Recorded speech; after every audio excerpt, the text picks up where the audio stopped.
Estamos en el final de la serie Dios protege nuestra siembra. Les recuerdo que el primer sermón de esta serie se basó en la hazaña de Dios a través de 300 soldados, y la historia comienza cuando Gedeón está guardando, un joven israelita, está guardando la semilla de su siembra porque sabe que vendrán los filisteos a robárselas como era costumbre. Y Dios lo llama en esa condición de su búsqueda de prosperidad para su familia. Dios lo llama, y de ahí obtuvimos esta idea: Dios protege nuestra siembra, la familia, la siembra de nuestra familia. El texto que hemos dicho al principio en cada sermón se encuentra en 1 Crónicas 17:23, y es de otro personaje, David, que recibe de parte de Dios una promesa de que su familia será permanente y que siempre se sentará uno de sus descendientes en el trono, y se refiere a Jesús como un descendiente desde el punto de vista humano, justamente de la tribu de Judá, de la tribu de la que era David también. Por eso a Jesús se le llamaba el hijo de David. Lean conmigo 1 Crónicas, si es que está en la pantalla, si no se los leo. Dice así: ahora pues, Jehová, la palabra que has hablado acerca de tu siervo y de su casa, sea firme para siempre, y haz como has dicho. Es la petición de David: así como me prometiste, Señor, así haz, por favor. Y en eso se ha basado esta serie. El día de hoy nos corresponde estudiar un caso más del pueblo de Dios, alejado de Dios, y su regreso, la búsqueda de Dios, pero más bien la búsqueda de Dios de su pueblo. El sermón de hoy se llama Larga vida a nuestra familia. Se dice esa frase en algunos lugares cuando se refiere a un rey o a una persona, pero en este caso nosotros lo diremos para nuestra familia: larga vida a nuestra familia. ¿Están de acuerdo con eso? Entonces, ¿lo pueden decir conmigo, por favor? 1, 2, 3. Larga vida a nuestra familia. Y se basa en un pasaje extenso. Debo decirles que en la red de pastores de la que formo parte, que hicimos la planeación de nuestras predicaciones durante este año, y eran estos casos del pueblo de Dios regresando a Dios, pero no lo habíamos saltado, lo habíamos dejado de lado. Pero alguien nos dijo: oiga, no, ese lo habíamos considerado al principio, pero el pasaje es extenso. Si vamos a estudiar este pasaje, esta historia, tendremos que entender lo que dice 1 Samuel capítulo 1 versículos, perdón, no, 1 Samuel capítulos 4, 5, 6 y 7. No versículos, capítulos. Pero no lo podemos leer todo así, pero sí leeremos una parte y estudiaremos la historia. Se trata de una historia, me parece, que nos va a hacer llorar de tristeza. Vamos a sentir vergüenza porque cómo es el ser humano tan insensato y tan necio, pero también vamos a poder llorar de alegría al entender la maravillosa gracia de Dios. Como decía Pablo, porque cuando sobreabundó el pecado, ¿qué decía Pablo? Sobreabundó la gracia. Cuando nos enteramos de lo que somos, entonces decimos: no puede ser más que la gracia de Dios. Y esta es la historia: larga vida a nuestra familia. Vayamos a la introducción, y cuando se trata de la lectura bíblica, la voz que estará narrándonos esta introducción varias veces estará leyendo textos bíblicos. Podemos leerlos junto con ellos nosotros también. Adelante con la... sí, perdón, por supuesto. Sí, me están haciendo señas todos. Dije: ¿qué traen? ¿Qué me pasa? Ya vi, ¿se manifiestan o qué? Ahorita cuando venía para acá hubo una manifestación que me impedía pasar por la calle, pero era otra clase de manifestación. Pero ustedes me decían esto, ¿verdad? Sí. Entonces decimos: la palabra de Dios contenida en este libro es la verdad que acepto creer, es la enseñanza que me comprometo a decir y es la esperanza que me atrevo a confesar. Nada me impide recibirla, nadie me evitará que la haga parte de mi vida, y por ningún motivo dejaré de proclamarla. Estoy aquí para leerla, oírla y vivirla diariamente. Amén. Señor Santo, háblanos, por favor, bendícenos. Te lo pedimos en Cristo Jesús. Amén.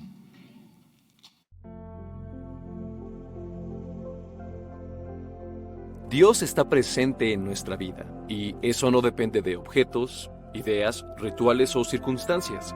El arca que Él ordenó a Moisés que fuera fabricada representaba esa verdad. Se le llamaba el Arca del Pacto, y era una caja rectangular de madera de acacia que medía aproximadamente 112.5 centímetros de largo por 67 centímetros de ancho y alto.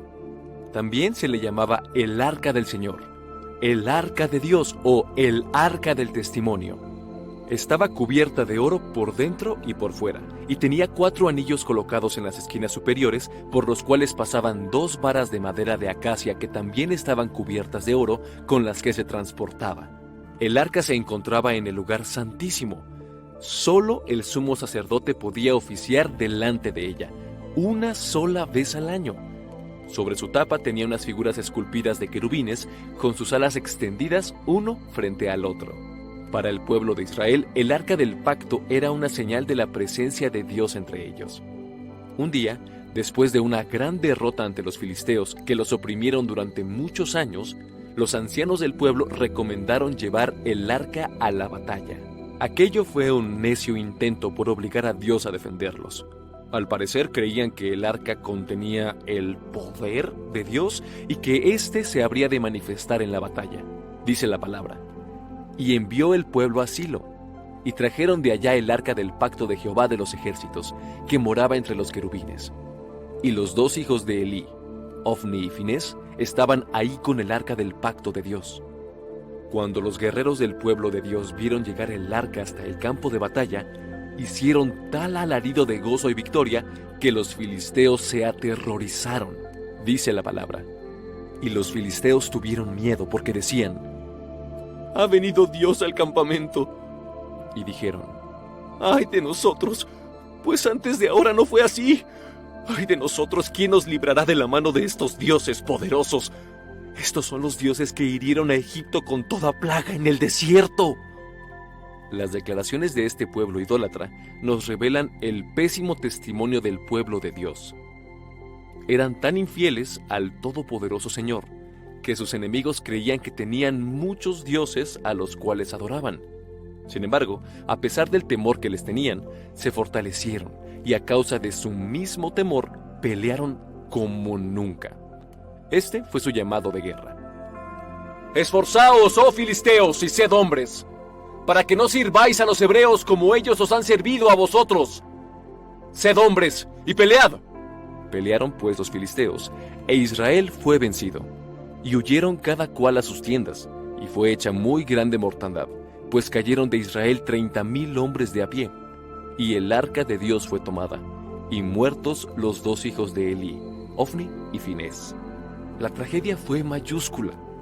Cuando el mensajero lo hizo saber al pueblo, la tragedia aumentó, y la disciplina que Dios había profetizado a la familia sacerdotal se cumplió. La palabra dice: dijo pues aquel hombre a Elí: «Yo vengo de la batalla, he escapado hoy del combate». Y Elí dijo: «¿Qué ha acontecido, hijo mío?». Elí era el sacerdote del templo, y sus hijos sus colaboradores.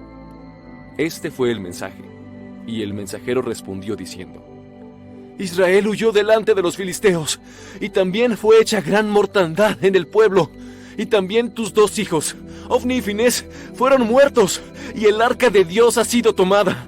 Y aconteció que cuando él hizo mención del arca de Dios, Elí cayó hacia atrás de la silla al lado de la puerta, y se desnucó y murió, porque era hombre viejo y pesado, y había juzgado a Israel 40 años. Y su nuera, la mujer de Finés, que estaba encinta cercana al alumbramiento, oyendo el rumor que el arca de Dios había sido tomada y muertos su suegro y su marido, se inclinó y dio a luz, porque le sobrevinieron sus dolores de repente. Y al tiempo que moría, le decían las que estaban junto a ella: «No tengas temor, porque has dado a luz un hijo». Mas ella no respondió ni se dio por entendida, y llamó al niño Icabod, diciendo: «Traspasada es la gloria de Israel, porque ha sido tomada el arca de Dios». He aquí las consecuencias de la infidelidad del pueblo de Dios con su Dios. Dios no los había abandonado. Ellos habían abandonado a Dios. Habían abandonado sus principios y valores, y habían abandonado su misión de proclamar el mensaje del verdadero y único Dios. Su estrategia de llevar el arca a la guerra les había fallado, pero lo que sucedió después les probó que Dios es más que un ritual, mucho más que un arca, y muchísimo más que una religión. Leamos lo que dice la palabra. Cuando los filisteos capturaron el arca de Dios, la llevaron desde Ebenezer hasta Asdod. Y tomaron los filisteos el arca de Dios y la metieron en la casa de Dagón, y la pusieron junto a Dagón. Y cuando al siguiente día los de Asdod se levantaron de mañana, he aquí Dagón postrado en tierra delante del arca de Jehová. Y tomaron a Dagón y lo volvieron a su lugar. Y volviéndose a levantar de mañana al día siguiente, he aquí que Dagón había caído postrado en tierra delante del arca de Jehová. Y la cabeza de Dagón y las dos palmas de sus manos estaban cortadas sobre el umbral, habiéndole quedado a Dagón el tronco solamente. Por esta causa, los sacerdotes de Dagón y todos los que entran en el templo de Dagón no pisan el umbral de Dagón en Asdod hasta hoy. Y se agravó la mano de Jehová sobre los de Asdod, y los destruyó, y los hirió con tumores en Asdod y en todo su territorio. Y viendo esto los de Asdod, dijeron: No quede con nosotros el arca del Dios de Israel, porque su mano es dura sobre nosotros y sobre nuestro Dios Dagón.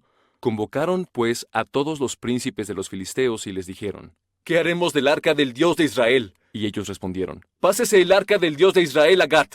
Y pasaron allá el arca del Dios de Israel. Y aconteció que cuando la habían pasado, la mano de Jehová estuvo contra la ciudad con gran quebrantamiento, y afligió a los hombres de aquella ciudad desde el chico hasta el grande, y se llenaron de tumores. Entonces enviaron el arca de Dios a Ecrón, y cuando el arca de Dios vino a Ecrón, los ecronitas dieron voces diciendo: Han pasado a nosotros el arca del Dios de Israel para matarnos a nosotros y a nuestro pueblo. Y enviaron y reunieron a todos los príncipes de los filisteos diciendo: Enviad el arca del Dios de Israel, y vuelva hacia su lugar, y no nos mate a nosotros ni a nuestro pueblo. Porque había consternación de muerte en toda la ciudad, y la mano de Dios se había agravado allí, y los que no morían eran heridos de tumores, y el clamor de la ciudad subía al cielo. Dios le enseñó a su pueblo las bases de un regreso verdadero al Dios verdadero. He aquí las enseñanzas pertinentes para dar. Larga vida a nuestra familia.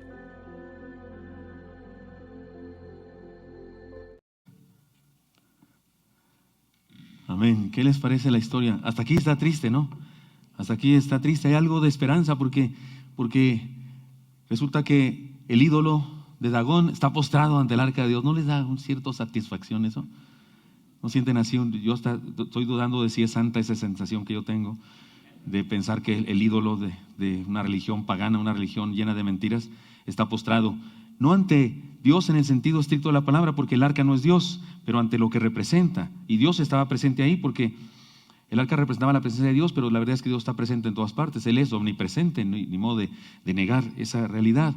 Pero sigue siendo la historia hasta aquí un asunto triste, vergonzoso. El pueblo de Dios en esa situación que no merecía, que no necesitaba, bajo las condiciones de que fue llamado el pueblo de Dios, debía vivir una clase de vida diferente. Dios, sin embargo, le enseñó a su pueblo las bases de un regreso verdadero al Dios verdadero, un regreso verdadero al Dios verdadero. He aquí las enseñanzas entonces pertinentes para dar larga vida a nuestra familia. ¿Qué historia? Déjenme decirles que el problema que se plantea en esta historia, el problema de alejamiento de Dios y la necesidad de regresar a Dios, está claro. Se trata del mismísimo pecado de Esaú, que había cambiado su primogenitura por un plato de lentejas. De hecho, ese pecado de Esaú es un prototipo, por decir, ¿cómo se dirá? Un tipo, un ejemplo perfecto de lo que hacemos los seres humanos. Fuimos creados para algo maravilloso, y la iglesia fue creada para algo maravilloso, el pueblo de Dios fue creado para algo maravilloso, y resulta que ellos cambiaron eso por un plato de lentejas, por un antojo. Porque un plato de lentejas, pues sí es sabroso, la verdad. ¿Comen lentejas ustedes? ¿Les gustan? Potaje, tabasqueño se llama. Pero no para cambiar tu vida. Siendo el pueblo escogido de Dios verdadero, se habían conformado con ser un pueblo más en medio del mosaico de la gente necia, ignorante, idólatra de aquella época. Hermanos míos, el pueblo de Dios no era un pueblo entre muchos, no, Señor. No, Señor, todos los demás pueblos tenían dioses que no eran verdad, que eran mentira, no existían. Tenían ídolos ahí parados, pero no existían, no hacían nada, ni como dice la palabra, ¿no? Salmo 115, tienen ojos pero no ven, tienen oídos pero no oyen, tienen boca pero no hablan, tienen nariz pero no huelen, tienen pies y no caminan. Y tan insensatos son los que los cargan como ellos mismos. Algo así dice, lo parafraseé nada más para explicarlo. O sea, no era nada. Ellos seguían a un Dios verdadero que se los había demostrado. Y eran del montón, eran igual que todos. Pudiendo vivir como un pueblo diferente, contrastante, superior, se habían rebajado para estar a la moda de aquel momento. ¿Sabe que eso pasa el día de hoy? No los juzguemos demasiado, pero eso pasa el día de hoy. Hay gente que piensa que bueno, sí, hay católicos, hay testigos de Jehová, mormones, hay espiritualistas, hay zoroastrianos, hay no sé qué, hay los que se dicen libres pensadores y los cristianos. No, así no es. Esa no es la división de la humanidad. Según la palabra de Dios, hay cristianos y los que no son. He estado analizando yo algo y he estado escribiendo algo sobre eso. Algún día voy a compartirles algo así. He analizado que hay unas ciertas doctrinas que son algo así como universales. Todas las religiones las tienen. Tengo que decirles solamente dos casos. El karma. Todas las religiones creen en el karma. Todas, aunque no le llamen karma.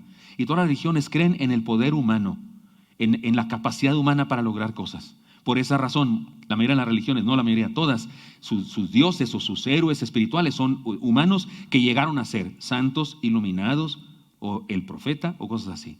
Y el cristianismo ni tiene como base fundamental de la vida el karma. No, a los que dicen, no, es que el karma sí existe, pastor, todo se paga. No es cierto. No es cierto. Si así fuera cierto, usted va a ir al infierno para la eternidad. Porque la Biblia dice que el mal que pecar, esa morirá. Pero usted dice, no voy a ir al infierno, pastor, voy a ir al cielo. Entonces el karma, a la gracia de Dios, le hace los mandados. ¿Sí me estoy explicando? Porque en Cristo hay gracia. Y no todo se paga. Hay cosas que alguien pagó en la cruz. Esa es una doctrina exclusiva del cristianismo. Y también, por supuesto, el hecho de que nuestra fe no está basada en un hombre que llegó a ser santo, beato, iluminado o algo. No, nuestra fe está basada en un Dios que se hizo uno de nosotros. Es diferente la dirección de ir o venir de todas las regiones del mundo en relación al cristianismo. Ellos podían haber sido un pueblo diferente y eran uno del montón. En lugar de ser un pueblo guía de los demás, maestros de la verdad de Dios y bendición para todas las naciones, como Dios le había dicho a Abraham, en tus simientes serán benditas todas las naciones, ellos se denigraron a sí mismos y llegaron a ser oprobio. Y aquí están, una vergüenza, vencidos. Fueron a la batalla contra los filisteos para quitárselos de encima, los vencen, los aporrean. Y entonces se les ocurre la fabulosa idea, llevemos el arca. Y no solamente eso, matan a muchos más que los que mataron la primera vez y les quitan incluso el arca. Las enseñanzas también son sencillas de identificar. Ninguna superstición religiosa nos acerca a Dios. Ellos no llevaron el arca por fe, no fue un acto de fe, fue un acto de superstición. Creían que el arca tenía algo y el arca no tenía nada. Era solo un símbolo. Dios no necesita una cosa para manifestarse, se manifiesta. Pero a la mente primitiva de aquella época, al ser humano de aquella época, Dios le habló así. Por eso en aquella época hay holocaustos y se sacrifica un animal, y el día de hoy no lo hacemos, porque en aquella época Dios no se había revelado completamente como se ha revelado ahora. ¿Por qué? Porque el ser humano está en adolescencia. La raza humana, el pueblo de Dios está creciendo. Dios se fue revelando. En esa época, si les hubiera dicho Dios, no necesito ninguna caja ni ningún sacrificio, dirían, ¿cómo que no necesita, Señor? No, sí se necesita, que no, porque ellos así pensaban, porque la cultura así les hacía pensar y Dios les habló en su idioma. Pero estaban equivocados. Lo que pensaban del arca fue superstición. El Señor muestra su poder sobre cualquier otro Dios o cualquier religión humana. Me encanta esa escena. Fueron los sacerdotes al templo y resulta que ahí está empinado así el ídolo, espantoso, y lo levantan. No, Dios, aquí no debes estar, tú debes estar allá en el trono. A ver, Diosito, te levantamos. Lo levantaron y al otro día no solamente estaba ahí postrado, sino incluso degollado. No le dan ganas de decir lero, candilero o algo así. Como que, tómala, ese es nuestro Dios. Ahora, Dios no necesitaba hacer eso. Ya sabíamos que es todopoderoso. Ya sabemos que vence cualquier cosa. Pero ellos no lo sabían. Esa mente primitiva del pueblo de Dios que están, iba a decir, en pañales, ya ni siquiera en adolescencia, en pañales, necesitaban saber eso y Dios se los muestra. Toda experiencia dolorosa tiene un propósito dentro del plan maravilloso de nuestro Dios. Esa es otra enseñanza aquí que vamos a aprender ustedes y yo. Y Dios no necesita que lo defendamos. Él es todopoderoso y se defiende a sí mismo. Estaban en crisis, nos robaron el arca. ¿Qué vamos a hacer? Es la presencia de Dios. Ahora resulta que ya nos alejamos de Dios y ahora resulta que hasta nos robaron a Dios. En su mente absurda pensaban así. Y Dios responde a su mente absurda. Y Dios, sin que nadie lo defendiera, sin que nadie intercediera por él, seguramente los más piadosos del pueblo de Dios, si había algunos piadosos, estaban pensando, ¿cómo regresamos el arca? ¿Cómo le hacemos para ir y robársela a los filisteos? Tenemos que hacer algo. Vamos a robársela. No es posible que tengan el arca de Dios con ellos. Y resulta que Dios no necesitaba que hiciera nada, porque Dios es todopoderoso. Con estas bases, el pueblo tuvo una oportunidad de regresar a Dios y vivir esta realidad para su familia, porque Dios protege nuestra siembra. He aquí las enseñanzas. Voy a decir 3 enseñanzas y las voy a declarar usando un proverbio popular, un refrán, es decir. Y el primer proverbio popular que nos da una enseñanza es este: cuando tú vas, yo ya vengo. Dios puede decirnos eso a los seres humanos. Cuando vamos usted y yo con nuestras ridículas oraciones, pero Señor, por favor, mira, te encargo que hagas esto, Señor. Mira, le dices esto y luego haces eso, le damos instrucciones a Dios, no así como que nosotros, nuestra picudísima sabiduría, a lo mejor Dios no entiende el problema social humano del siglo XXI. Entonces le tenemos que decir, mira, Señor, te recomiendo que le hagas así, que le digas, y Dios te dice, cuando tú vas, yo ya vengo. ¿Se lo han dicho eso, hermanos, a usted? ¿Se lo ha dicho a su mamá, a su abuelita, a su papá? ¿Se lo ha dicho usted a su esposo? Oye, mi vida, sería bueno, viejo, para cuando tú vas yo ya vengo. Si se lo han dicho, no, usted, oye, y si te haces unos frijolitos no sé qué, y les puedo sacar el sartén, para cuando tú vas yo ya vengo. ¿Sí le ha pasado eso, hermano? Así que mejor, hermano, calladito, se ve más bonito usted. Eso puede decirnos Dios. Mire cómo dice el texto, ahora del pasaje siguiente, el capítulo siguiente. Y estuvo el arca de Jehová en la tierra de los filisteos 7 meses. O sea, que aguante, les tumba su ídolo, se los degolla incluso, les produce tumores, les produce maldad, enfermedades al pueblo y todavía lo tiene ahí 7 meses. O sea, qué juicio de andar solitos de masoquistas. 7 meses. Entonces los filisteos, llamando a los sacerdotes y adivinos, o sea, la pura crema innata de la insensatez, la necedad religiosa, y preguntaron: ¿qué haremos del arca de Jehová? Hacednos saber de qué manera la hemos de volver a enviar a su lugar. Qué impresionante. Se robaron el arca y se creían la gran cosa porque se han robado el arca y ahora no hayan qué hacer con ella y la quieren regresar. ¿Puede ver a Dios actuando ahí? ¿Puede ver a Dios diciéndole a los hebreos: para cuando ustedes van, yo ya vengo de regreso? Hermanos míos, nosotros dependemos de Dios. Él no depende de nosotros. Me da no sé qué cuando me llegan correos electrónicos con que yo firme una carta. Firmemos esta carta porque no sé qué productora de cine está haciendo una película en contra de Jesús y que los discípulos y no sé qué. Y yo digo, ¿crees que Dios no se puede defender a sí mismo? Si yo firmo esa carta, ¿saben qué vamos a lograr? Hacerla más famosa, la mugre película. Cuando algo se prohíbe y se dice, no veas esto, ¿qué cree que hace la gente? Va y lo ve. Y en segundo, ¿qué no tiene Dios poder para defenderse? Digo, no quiero decirlo así como drásticamente que Él lo hizo, pero aquella vez que alguien dijo: este barco ni Dios lo puede hundir, ¿qué pasó con ese barquito? El barco más grande que había hasta ese momento en la historia de la humanidad, ni un viaje pudo realizar, ni llegó de ida, menos de regreso. Y ahí está todavía hundido, ahí lo anda buscando la gente para ver si encuentran el corazón de no sé qué. De acuerdo con la película, ahí andan. Nosotros no dependemos de Dios. Nosotros dependemos de Dios. Él no depende de nosotros. Dios nos defiende a nosotros y no necesita que nosotros lo defendamos. Dios enfrenta las luchas que nosotros no podemos enfrentar. Él es Dios. Ni le movemos la mano, ni le obligamos, ni le leemos ni le corregimos la plana. Él es todopoderoso. Cuando nosotros vamos apenas, Él ya vino de regreso. Me encanta esta idea. Es una frase dicho popular, pero aplicada a Dios es una doctrina muy importante. Dios es todopoderoso, Él va delante de nosotros, Él sabe lo que tiene que hacer, Él sabe todo. Es más, todas estas cosas, independientemente de que los seres humanos participaron con su libre albedrío, hicieron cosas malas, Dios utilizó incluso esas cosas malas para glorificarse a sí mismo, para manifestar su gloria a su pueblo y hasta nosotros incluso en nuestros tiempos, porque Él es todopoderoso. Segundo refrán, segunda enseñanza: el miedo no anda en burro. O sea, el miedo es parte esencial de los seres humanos. Los seres humanos tenemos miedo. Solo los locos de Gedeón que les dijeron regresen, tienen miedo, que no se regresaron. Esos son los únicos que no tienen miedo en la historia. Pero a mí me late que sí tenían miedo, pero estaban despistados. Iban caminando así bien brutos. ¿Qué dijeron? Pero no oyeron que dijeron que si tenías miedo. No eran valientes, como dicen algunos ahí. Eso va en contra de la Biblia. No, el miedo no anda en burro. El miedo es parte esencial de la vida y llega pronto. Ellos dijeron, porque se acuerdan que le preguntaron a los sacerdotes: ¿qué hacemos con el arca? ¿Cómo hacemos para regresarla? Y ellos dijeron: si enviáis el arca del Dios de Israel, no la enviéis vacía, sino pagadle la expiación. Órale. Los sacerdotes paganos, adoradores de un ídolo mentiroso llamado Dagón, están expresando teología cristiana. Si lo van a regresar, tienen que enviar alguna ofrenda de expiación. Entonces seréis sanos y conoceréis por qué no se apartó de vosotros su mano.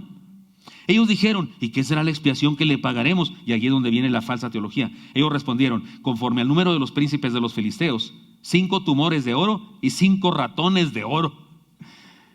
¿Qué le suena a esto, hermano? Esto es de película de Viruta y Capulina, ¿no? Y los jovencitos no saben quiénes eran Viruta y Capulina. Bueno, del Chavo del Ocho.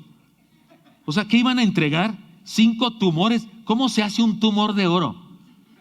¿O alguna vez le ha pedido usted a su esposo, hermana: regálame de aniversario un tumor de oro, no seas malito? 5 tumores de oro y 5 ratones de oro. Esto nos hace pensar, dicen los eruditos en la Biblia, que es muy probable que lo que les aconteció a los filisteos fue la fiebre bubónica, o fue algo parecido. Fue una epidemia, una pandemia, no, una epidemia más bien, porque era solamente en ese territorio. Una enfermedad causada por las ratas, porque había abundancia de ratas. Por eso los tumores, que era lo que les pasaba en su piel, y los ratones de oro. Imagínense hacer tumores de oro, ratones de oro. Qué orfebres tan creativos, ¿no? Ellos respondieron, conforme a uno de los príncipes de los filisteos, 5 tumores de oro y 5 ratones de oro, porque había como 5 reinos entre los filisteos, por eso había 5 príncipes. Porque una misma plaga ha afligido, era una plaga, ha afligido a todos nosotros y a vuestros príncipes. ¿Haréis pues figuras de vuestros tumores? No sé de qué modelo tuvieron. A ver, póngase aquí, hermano, déjeme ver cómo está ese tumor. Yo con que agarraran oro así, le hicieran así, se aplastó, ya con ese parece tumor, no, porque no entiendo. Y de vuestros ratones que destruyen la tierra, y daréis gloria a Dios de Israel. ¿Qué? ¿Quién dijo esto? Un sacerdote pagano, adorador de Dagón, dice, y daréis gloria a Israel. ¿Pueden ver para cuando tú vas, yo vengo? ¿Pueden ver el miedo no anda en burro? Son personas que odian a los israelitas y también a su Dios, y quieren exterminar al pueblo hebreo. Eso es motivación del mismo diablo a los filisteos para destruir el plan de Dios para la salvación. Y uno de esos sacerdotes, movido por el diablo en toda su vida, de repente dice, para dar gloria al Dios de Israel. No tengo más que decirle a Dios, Señor, qué bárbaro eres. Eres el más grande, el mejor. Y luego sigue diciendo, en cuanto encuentre dónde voy, dice, y daréis gloria al Dios de Israel. Quizá aliviará su mano de sobre vosotros y de sobre vuestros dioses y de sobre vuestra tierra. Hagan eso, hónrenlo. Tal vez Él quiera detener su juicio contra nosotros y contra el mismo Dios, porque destruyó a nuestro Dios. Miren nomás. ¿Por qué endurecéis? Mire, esto sí es sabiduría pura filistea. ¿Por qué endurecéis vuestro corazón como los egipcios y Faraón endurecieron su corazón? Sabían la historia. Qué bendición, se sabían el éxodo. Y de esa parte de la historia del judía dan una lección. No hagamos lo que hicieron los egipcios y Faraón, porque ellos tuvieron una plaga y otra. Nosotros con una tengamos, por favor, y ya que con esto no destruya más. ¿Por qué endurecéis vuestro corazón como los egipcios y Faraón, que endurecieron su corazón después que los habían tratado así a los hebreos? No los dejaron ir y se fueron de todas maneras. Haced pues ahora un carro nuevo. Ya se pusieron más benévolos. Hagan un carro nuevo, no lo manden en cualquier carro ahí tirado por un burro, no. Hagan un carro nuevo, porque es Dios. Y tomad luego 2 vacas que críen. Fíjese esta historia, fíjese. Y tomad luego 2 vacas que críen, 2 vacas recién paridas, a las cuales no haya sido puesto yugo. O sea, todavía no las usan para cargar ni nada. Son vacas nuevas, no están amaestradas. Y uncid las vacas al carro, las ponen en el carro para que carguen por primera vez en su vida. Y haced volver a sus becerros, sus hijos, de detrás de ellas, quítenlos de ahí, andan detrás de ellas sus borregos, quítenlos de ahí y enciérrenlos en la casa. Tomad luego el arca de Jehová y la pondréis sobre el carro, y las joyas de oro que habéis de pagar en ofrenda por la culpa, aquello de los ratones y los tumores, las pondréis en una caja al lado de ella, del arca, y la dejaréis que se vaya, o sea, la carreta, que se vaya. ¿Qué se supone que hacen? Mire, una vaca, un buey amaestrado, enseñado, tenía la costumbre, eso pasa en los ranchos aquí en México también, una mula, un caballo, cuando lo usas para sembrar o lo que sea, o lo usas en el trabajo, tú le estás poniendo su montura, le estás poniendo sus aparejos, el caballo ya sabe para dónde va. Es más, te puedes dormir en el caballo. Es más, lo puedes soltar y él ya sabe a dónde tiene que ir a la labor, allá donde va todos los días. A mí me pasa eso. Yo le digo a mi esposa, parezco burro amaestrado, porque les cuento una cosa que me pasa, porque ya ven que soy distraído bastante. Hay ocasiones en que voy para Chalco, voy para otro lado, a una visita, a un hospital, no sé qué, y siempre me dirijo al templo, a Oreb, a Plutarco, de veras. Y cuando llego allá a Oreb digo, si no venía para acá. Hasta me dan ganas de bajarme a saludar allá a las teques nomás para justificar mi viaje. Pero voy exactamente para el otro lado, saludo al templo, no, hola, ¿cómo estás, Oreb? Y me sigo. Me pasa eso, soy una mula o un macho, porque hay machos y mulas, bien amaestrado. Una vaca la pones tú en su carro, Cuando ya ha sido educada en eso, nomás le dices arre y sale para donde debe ir. Pero si nunca ha hecho eso, si no está educada, si es la primera vez que le pones el yugo y está recién parida y tiene becerrito, dime a dónde va a ir esa vaca. A su becerro. Esta fue una prueba. Están haciendo una prueba. Mire cómo sigue diciendo. Dice: tomaréis luego el arca de Jehová y la pondréis sobre el carro y las joyas de oro que habéis de pagar en ofrenda por la culpa, y pondréis una caja al lado de ella y la dejaréis que se vaya. Y observaréis si sube por el camino de su tierra Bet-Semes. Él, si se va rumbo a Israel, esas vacas, en lugar de irse a buscar sus becerros, Él, o sea Dios, nos ha hecho este mal tan grande. Y si no, o sea, ¿qué sería si no? Si se vienen a buscar a sus becerros, sabremos que no es humano lo que nos ha herido, sino que esto ocurrió por accidente. O sea, hay que probar. ¿Será esto que nos lo hizo Dios? ¿O será que nos tocó la pandemia, la crisis esta, la plaga esta nos tocó y no la hizo Dios? Nada. Así sabremos si fue Él o no fue Él. Y aquellos hombres lo hicieron así. Tomaron 2 vacas que criaban, las uncieron al carro y encerraron en casa sus becerros. Luego pusieron el arca de Jehová sobre el carro y la caja con los ratones de oro y las figuras de sus tumores. Eso que me da mucha risa. Y las vacas se encaminaron por el camino de Bet-Semes. No se fueron a buscar a sus becerros. Y seguían camino recto, andando y bramando, sin apartarse ni a derecha ni a izquierda. Y los príncipes de los filisteos fueron tras ellas hasta el límite de Bet-Semes. Y los de Bet-Semes, ya es Israel, segaban el trigo en el valle, y alzando los ojos vieron el arca y se regocijaron cuando la vieron. Y el carro vino al campo de Josué de Bet-Semes y paró ahí donde había una gran piedra, y ellos cortaron la madera del carro, o sea el carro ese nuevo los destrozaron y ofrecieron las vacas en holocausto a Jehová.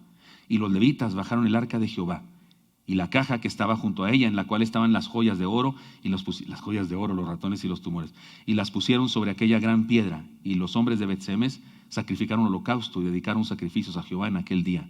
Cuando vieron esto, los 5 príncipes de los filisteos volvieron a Ecrón el mismo día, con la cola entre las patas. No dice así, pero debería decir así. ¿Se los imaginan? Regresando todos tristes, y les pregunta a alguno de los príncipes, de los 5 príncipes de los filisteos: ¿qué pasó? ¿Las vacas se regresaron a ver a sus becerros? No. ¿Qué hicieron? Se fueron. ¿Para dónde? Derechito a Israel. Y van brame y brame, derechito, como locas, como dirigidas por un poder sobrenatural. Y lo que sucedió finalmente, yo lo estoy diciendo de mi propia inspiración, pero tal vez pudo haber dicho uno de ellos.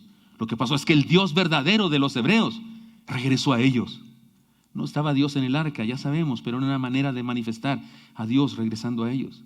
Y los mismos filisteos fueron testigos de eso. Queridos hermanos, esto tiene enseñanza para nosotros. Sé que es una historia extensa y es una historia cruenta, pero está en la Biblia. Ni modo que usted me diga: pastor, eso no hay que estudiarlo. Pues está en la Biblia. Si debemos estudiar toda la Biblia, porque toda la escritura es útil, toda la escritura es inspirada por Dios y es útil, ¿no es cierto? Para redarguir, para corregir, para instruir en justicia, a fin de que el hombre de Dios sea perfecto y enteramente preparado para toda buena obra. ¿Qué nos enseña esto? Número 1, reconozcamos a Dios y no esperemos a ser disciplinados para adorarle. No esperemos a ser disciplinados para adorarle. Ahora, si los filisteos aprenden eso, razón tenían, son un pueblo pagano, un pueblo lejano a Dios. Pero que los hebreos tengan que andar esperando ser disciplinados para adorar al Dios verdadero, eso es vergonzoso. ¿Sabe que lo más impresionante de esta historia es lo detallista del escritor sagrado de esta historia? Acontecen 2 reuniones. Primeramente se juntaron unos príncipes que preguntaron a los sacerdotes: ¿qué hacemos? Después se reúnen más. Hay una especie de concilio filisteo. Es algo así como si se reunió la cámara de diputados, y después la de senadores, y después, ¿cómo se llama la que se juntan todos?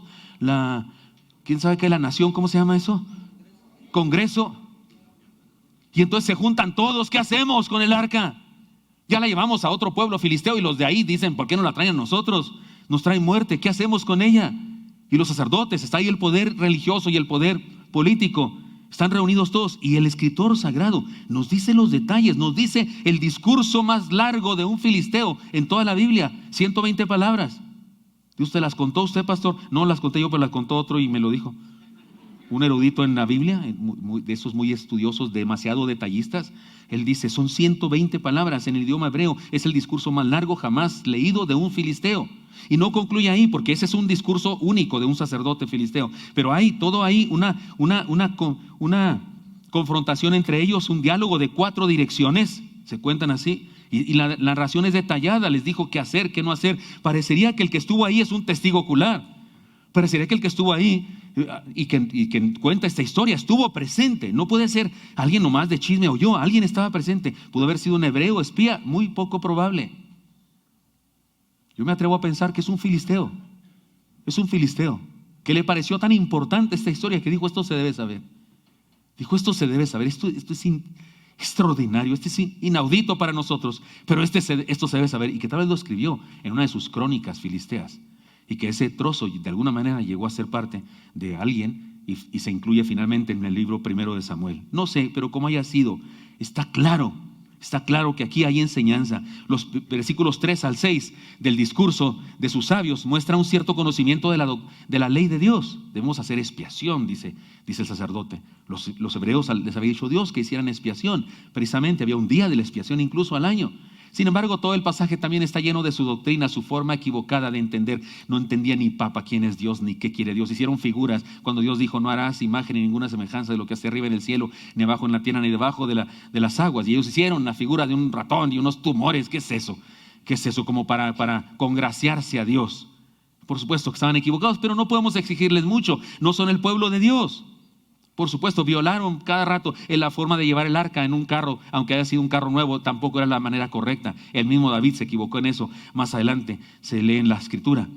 Debía ser cargado por los levitas, era lo que Dios ordenaba. Pero ¿qué podemos pedir de los filisteos? Son filisteos, no conocen, pero los hebreos. Adoremos a Dios de verdad y sigamos sus preceptos, no los nuestros. El problema de los hebreos mismos, ese es el asunto. Ellos querían creer en Dios a su manera y querían seguir los mandamientos de Dios a su manera. Eso es lo que hacemos el día de hoy los seres humanos también. Nos molesta la idea de que alguien nos diga cómo comportarnos y queremos establecer nuestros propios parámetros de bondad y de maldad, de bien o mal, morales. Eso pasa muy especialmente, joven, querido, precioso, te lo digo con todo amor. Eso pasa particularmente en la gente de tu edad porque están siendo bombardeados ustedes por el mundo entero de que tú mandas, de que tú tienes el poder de la autopercepción y la autodeterminación y la autodirección y esas cosas, el automentado que se enseña por todas partes. El día de hoy se le quiere arrancar del corazón al ser humano el instinto gregario, la naturaleza gregaria que tenemos. Los seres humanos no podemos vivir en auto nada. Los seres humanos no somos auto nada. Somos más frágiles que un pollito. Un pollito puede nacer hasta sin mamá. Le pones un foco y da el mismo calor que su mamá. Y nace el pollito solito y sobrevive y se convierte en gallo. Pero tú y yo no podemos ni siquiera nacer. Y si nacemos ya y nos dejan ahí solos sin mamá, nos morimos al instante. Somos seres que necesitamos de los demás. ¿Cuál auto? ¿Qué autopercepción? Que no me importa lo que piensen. Sí te importa lo que piensen los demás. Sí, en primer lugar sí te importa. Y qué bueno que te importe. Es mentira. Cualquiera que dice que no le importa lo que piensen los demás está mintiendo. No se conoce ni a sí mismo ni a los demás. A todos nos importan los demás. Si no, no vendríamos peinados aquí. Claro que nos importa. Por supuesto. Y por eso nos parece tan grave, ¿no? Que los osos que podemos hacer un día, no sé, que se nos salió acá una parte del chón o alguna cosa. O que traemos el botón abrochado al chueco, tipo la chilindrina. O que traigo un zapato café y uno negro. Sin hablar de alguien que aquí en la iglesia un día vino hacia el culto. O que cuando alguien te hace así en la cara y tú quieres que traes algo, ¿no? Y nada, él se rascó, pero tú como viste que te vio y piensas que traeré aquí algo que me salió. ¿O qué será? Y te estás todo nervioso. ¿No te ha pasado eso alguna vez? Claro que te importa lo que piensan los demás, por supuesto. Y esos que dicen, no, a mí no me importa, por eso yo no me cuido mi físico. Pero tardaron 2 horas para peinarse para parecer despeinado. ¿Sí me expliqué? Tardaron 2 horas con el gel ese mentado, la baba de gorila o no sé qué. Hay una cosa que se llama así, ¿verdad? Que lo endurece. ¿De qué? Moco de gorila. ¡Ja! Está peor de feo el nombre. Y tardaron 2 horas para parecer que no les importa cómo se ven. ¡Ja! Que te lo crea alguien más, pero claro que... Pero nos enseña, no, tú eres tu autodeterminación y tu empoderamiento. Adoremos a Dios de verdad y sigamos sus preceptos. Aprendamos a seguir sus preceptos y aprendamos a enseñarnos los unos a otros y a mentorearnos unos a otros para seguirlos. No es tan malo seguir a otro. No es tan malo someternos a Dios como en el día de hoy en el mundo. La insumisión es la doctrina, es una de las doctrinas de la religión globalizada. La insumisión. No te sometas a nadie, tú tienes tu autoridad. Y lo único que están creando es un mundo separado, un mundo de individualistas, un mundo atroz, un mundo sin felicidad. Cuando Dios actúa, mire, esto es terrible, pero es importante. Cuando Dios actúa, le obedece toda la creación. Y sería bueno que nosotros, haciendo uso de nuestro libre albedrío, nos incluyéramos en obedecerle, porque en todo lo que pasó, le roban el arca, y entonces Dios comienza a actuar. Y a Dios le obedecen las ratas, porque se llena de ratas la nación filistea. Y a Dios le obedecen los virus o las bacterias, porque se empiezan a enfermar aquellos, lo que haya sido viral o bacteriano, se empiezan a enfermar. Y a Dios le obedecen los mismos filisteos. Antes, a Dios le obedece hasta el ídolo Dagón, que ni es nadie, es una cosa fabricada, pero hasta eso le obedece a Dios, porque ahí está empinado y después hasta degollado. A Dios le obedecen los filisteos. Los sacerdotes filisteos dicen: hay que expiar nuestro pecado ante Jehová y hay que adorarlo, a ver si nos trata mejor. A Dios le obedecen las vacas. ¿Cierto o no es cierto? Los únicos que no obedecían son los hebreos. Hasta música de fondo me pusieron ya. A Dios le obedecen la creación entera. ¿No sería bueno nosotros incluirnos con nuestro libre albedrío y obedecerlo? Me recuerda a Jonás. ¿Se acuerdan de Jonás? Jonás no obedece a Dios. Ve a Nínive y agarra exactamente como si le dijera: ve a Yucatán y agarra para Nueva York. ¿Sí me explico? Para el otro extremo exactamente, para Tijuana pues. Y se va en un barco a Tarsis. Pero Dios, dice el texto, que Dios levanta una tormenta. A Dios le obedece el mar y el viento. Y luego dice que los marineros descubren que Él es el culpable y lo echan al agua. A Dios le obedecen los marineros. Y luego en el mar se lo traga un tiburón ballena, porque era pez, no mamífero. Y entonces a Dios le obedecen los peces.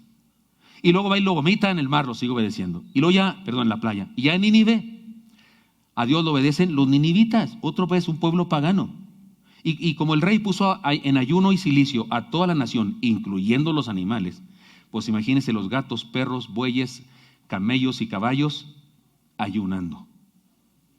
A Dios le obedece los ninivitas porque se arrepienten y creen. A Dios le obedece una calabacera que surge con hojas muy grandes para que Jonás no tenga mucho sol.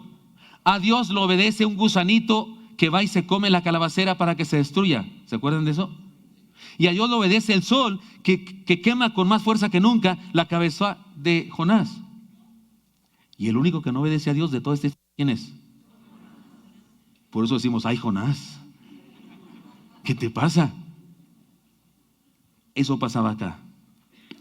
Cuando Dios actúa, el universo entero le obedece.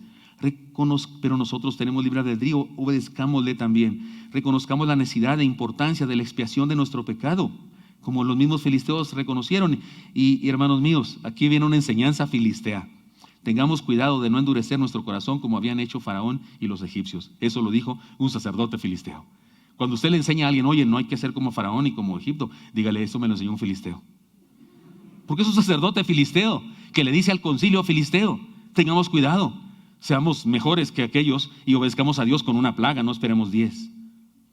Hermanos míos, el miedo no anda en burro. El miedo hizo temer a los filisteos y el miedo les hizo actuar, no exactamente con perfección, pero fueron instrumentos de Dios, porque Dios es soberano y todopoderoso. Pero una enseñanza más. En realidad al final vienen las enseñanzas importantes que aplicar a nuestra vida. Pero déjeme decir una enseñanza más por medio de un proverbio popular o un refrán: más vale tarde que nunca. El texto que voy a leer ahora me duele mucho. Es de esas cosas que uno dice: no lo puedo creer, no lo puedo creer. Acuérdense de la escena que está pasando aquí. Quieren liberarse los filisteos, no pueden. Los filisteos les ganan y les matan, me parece que 4,000 hombres. Entonces dicen: llevemos el arca de Dios. Una insensatez que cometieron por superstición y por desobediencia a Dios. Y llevan el arca y se la roban. Y ahora matan más de 30,000. No 4,000, sino más de 30,000. Y le roban el arca. Y se mueren los hijos del sacerdote y el sacerdote también. E incluso el hijo de uno de los hijos del sacerdote que estaba por nacer, su esposa muere también. Y Dios hace un portento. Dios demuestra que es Dios venciendo a Dagón, que no había que hacer mucho para vencerlo, no existía, no era nadie. Pero les demuestra a los filisteos que Él es todopoderoso. Incluso hace que los filisteos lleven a cabo cosas que solo un creyente en Dios podía hacer. Y le regresa el arca y Dios le dice a los hebreos: aquí estoy otra vez. Ustedes piensan que el arca es mi presencia, pues estoy con ustedes. Ya pueden seguirme como debe ser. Ya pueden serme fieles como deben serme fieles. Y usted pensará: no, al instante. ¿Qué creen? Se los leo mejor para llorar juntos. Vinieron los de Kiriat Jarim y llevaron el arca de Jehová y la pusieron en casa de Abinadab, situada en el collado, y santificaron a Eleazar, su hijo, para que guardase el arca de Jehová. Desde el día que llegó el arca a Kiriat Jearim, pasaron muchos días, 20 años, y toda la casa de Israel lamentaba en pos de Jehová. Y entiéndase por lamentar en pos de Jehová, tenían vergüenza, tenían culpa, pero no pasaba de ahí. Habló Samuel a toda la casa de Israel, diciendo: si de todo corazón, 20 años después, hermanos, 20 años después, si de todo vuestro corazón os volvéis a Jehová, quitad los dioses ajenos y a Astarot de entre vosotros, y preparad vuestro corazón a Jehová, y solo a Él servid, y os librará de la mano de los filisteos. Lean el versículo 4, la única chispa de bondad, de sensatez, de espiritualidad en toda esta historia. Lean conmigo el versículo 4. Entonces los hijos de Israel quitaron a los Baales y a Astarot y sirvieron solo a Jehová. No sé usted, pero yo no lo entiendo. No lo entiendo. Después de lo que hizo Dios, no entiendo eso.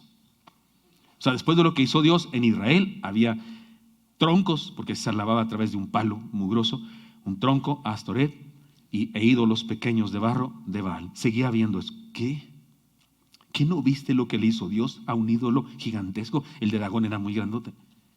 Y tienes tu idolito mugroso ahí en tu casa guardado, debajo de las cobijas, para adorar a un Dios que ni es verdad.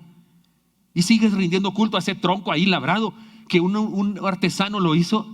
No, yo no sé usted, pero yo no lo comprendo eso. Y creo que igual no comprende Dios cuando nosotros, aunque tenemos un Dios tan maravilloso, tan grande, seguimos creyendo en otras cosas que no son Dios. Porque quiero decirle que Dagón, los Baales, que eran muchos dioses, y Astoret siguen vigentes en nuestro tiempo, nomás que ahora con otros nombres. Ahora tienen otros nombres: moda, dinero, sexo mal habido, ciertas películas, ideologías. Sigue habiendo esos dioses, siguen existiendo, pero tienen otros nombres. De verdad, en todos los pueblos han existido los mismos dioses, pero con nombres distintos.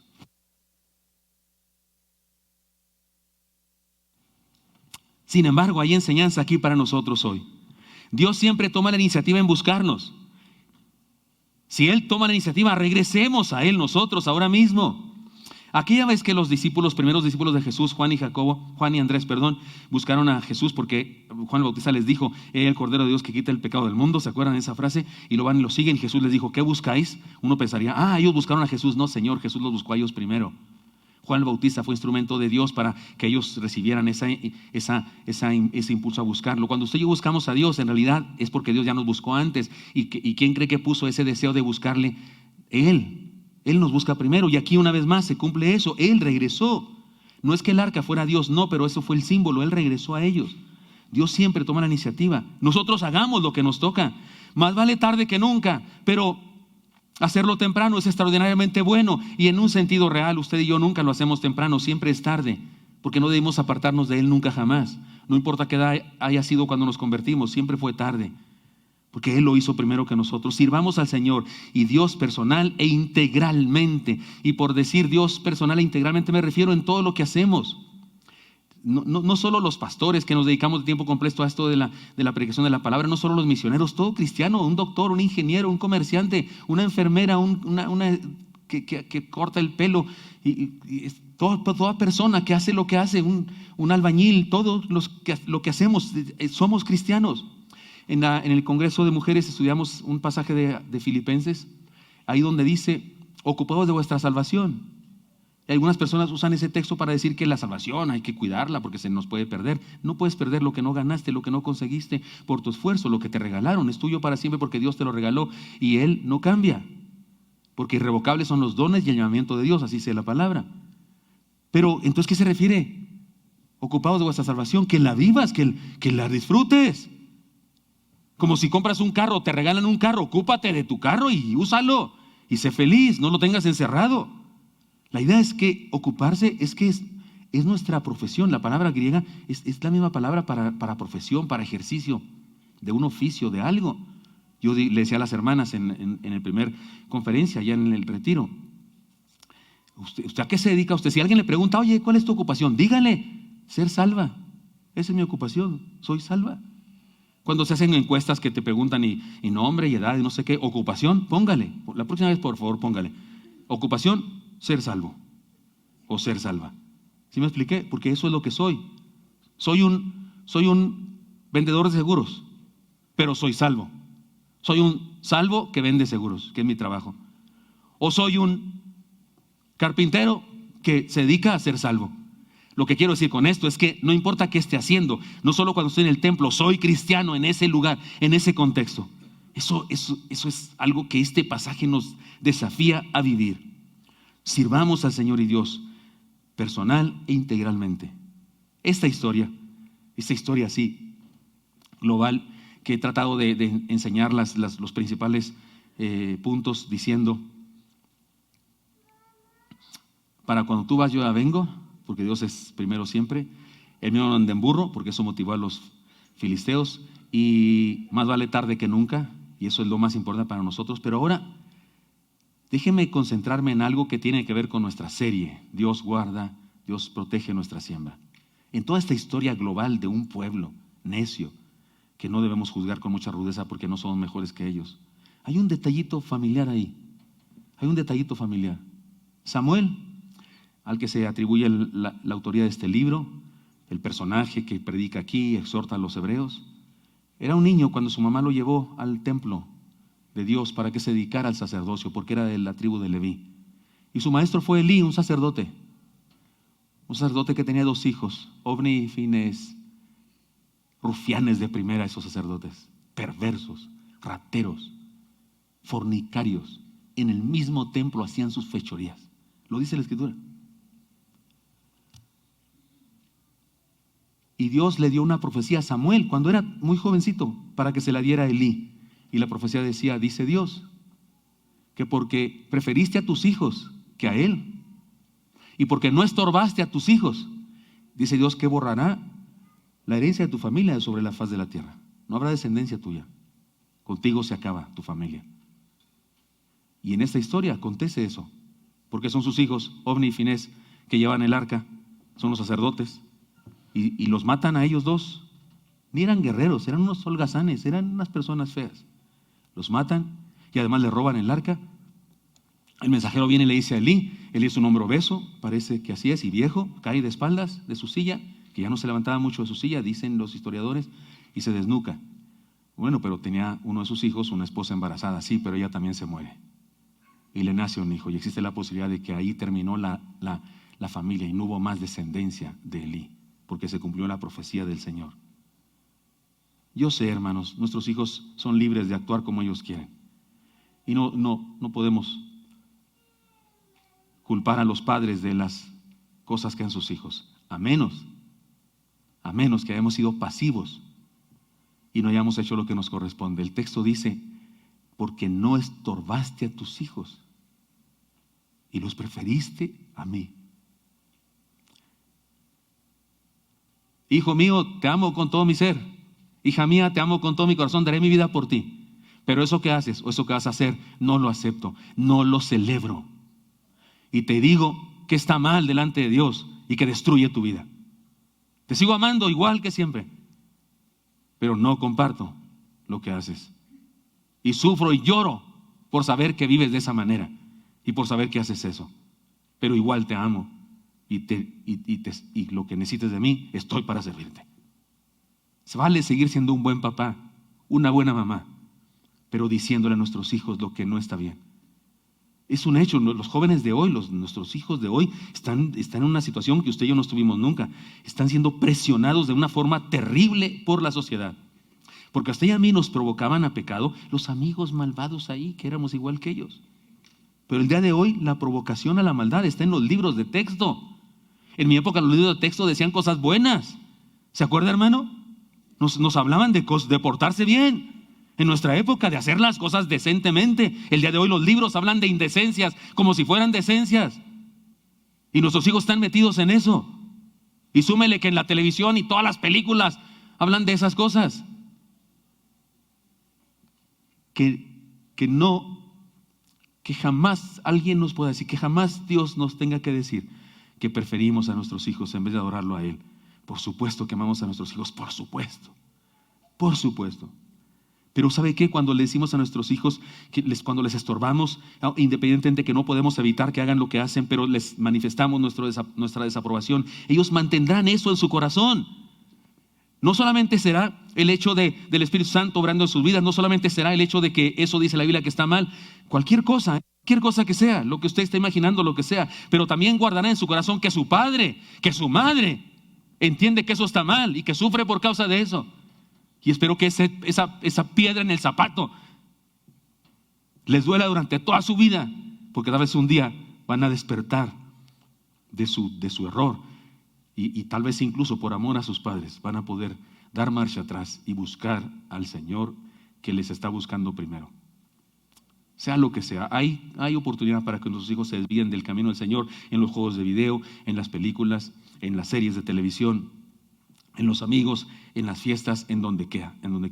Tentaciones que van a provocar su destrucción, que tienen que ver con el sexo, que tienen que ver con el comportamiento moral, con las relaciones interpersonales, que tienen que ver con las ideas, las convicciones, que tienen que ver con ideologías, con prácticas, con clubes, con reuniones, con compromisos en el mundo, con muchas cosas. Pero que nosotros podamos ser fieles a Dios. Más vale tarde que nunca. Más vale tarde que nunca.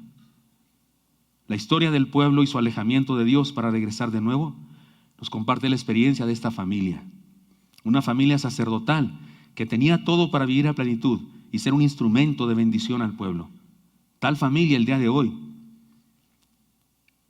la recordamos como aquella que experimentó una maldición. He aquí un mal ejemplo que no debemos seguir. Tomemos la decisión de servir al Señor, creyendo, obedeciendo y entregando nuestras vidas a sus planes. Dejemos que Él defienda nuestra siembra y que le dé larga vida a nuestra familia.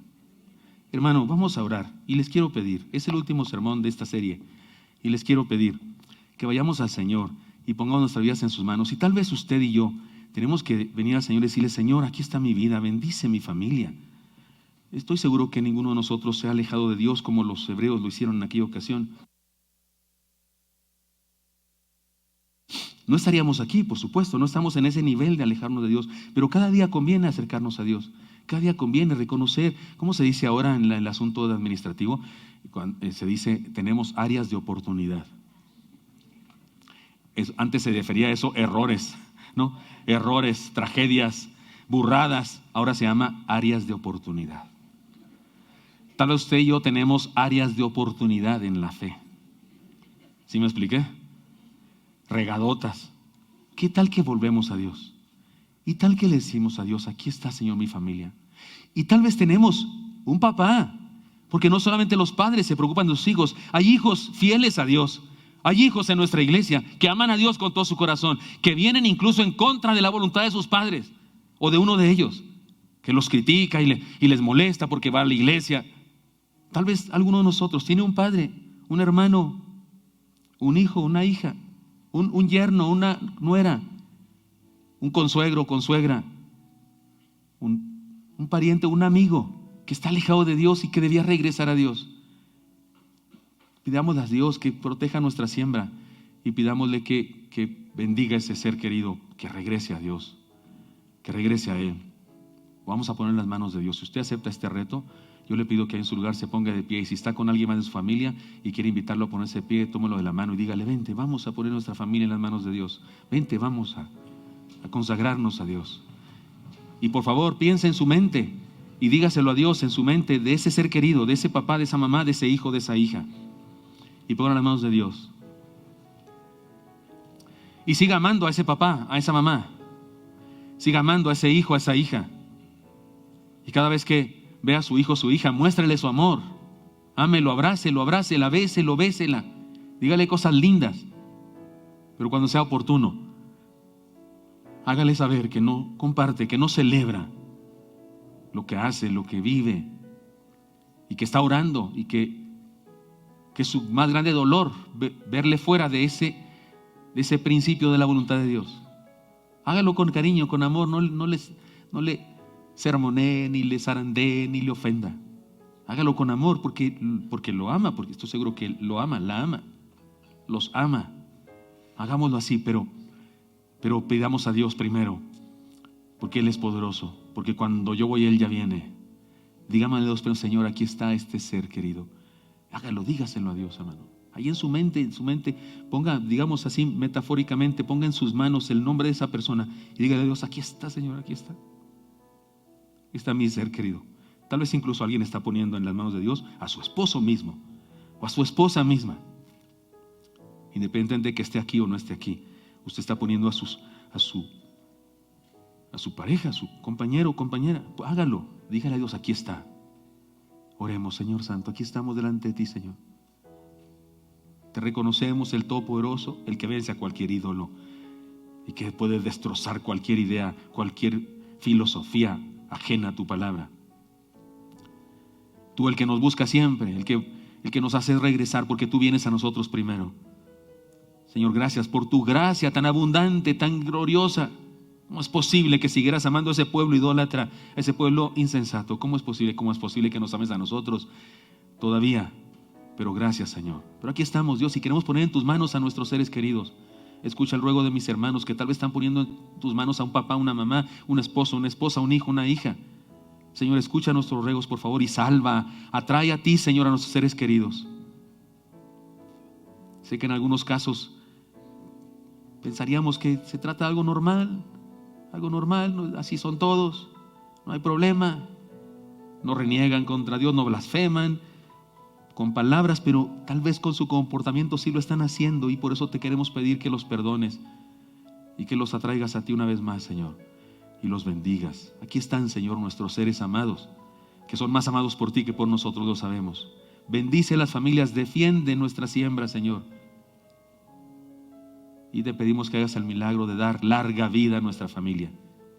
Pongo en tus manos a cada hermano y hermana aquí presente que toma esta decisión. En Cristo Jesús te lo pido todo. Amén. No se siente sin felicitar a otro hermano que está de pie. Dígale, te felicito, hermano. Amén. Que Dios te bendiga. Dígale, por favor.